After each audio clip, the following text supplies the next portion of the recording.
Hello and welcome back to another episode of Executive Insights. My name is Chris Pether and I am the founder and the CEO of PeopleSmartSAS.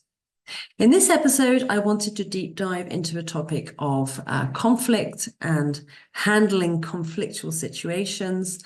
It is a topic which does come up, either requested by many of our clients, but also just generally speaking, I think anyone who has lots of conversations a lot of the time will be familiar with the fact that in some situations it's more problematic to agree, and as a result you might find yourself in more of a conflictual situation.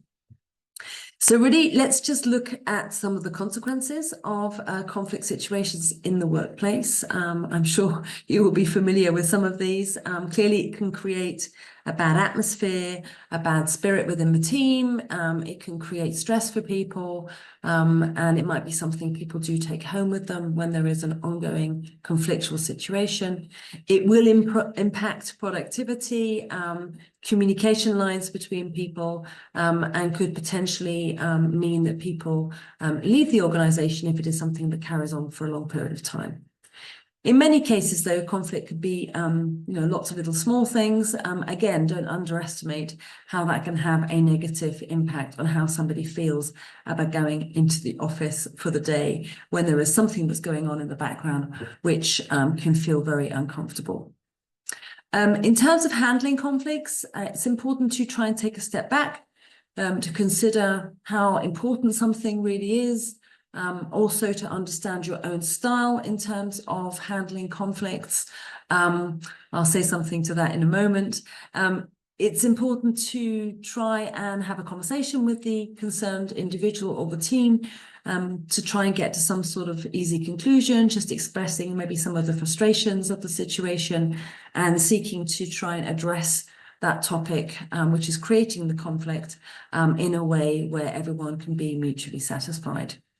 It is important to keep a bit of a distance. Conflicts are, generally speaking, I would say, not to do with the actual person. It's often in relation to a topic.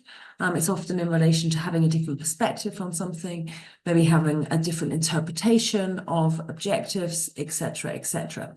But nonetheless can lead to many, I would say, hours of sleep which might be lost, or frustrations in the environment, which again can impact productivity.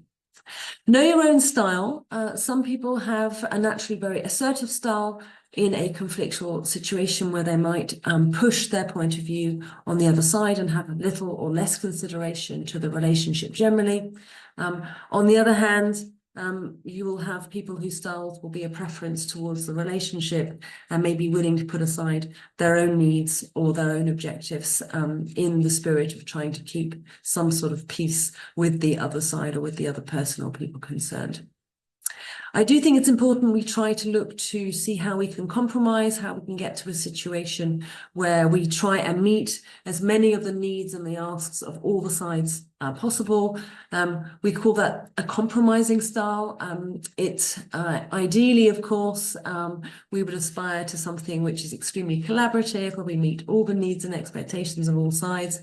But I think in reality, in the working environment within which we operate today, time is of the essence, and so we don't always have the time allocated to try and meet every single need from every single side of every party involved.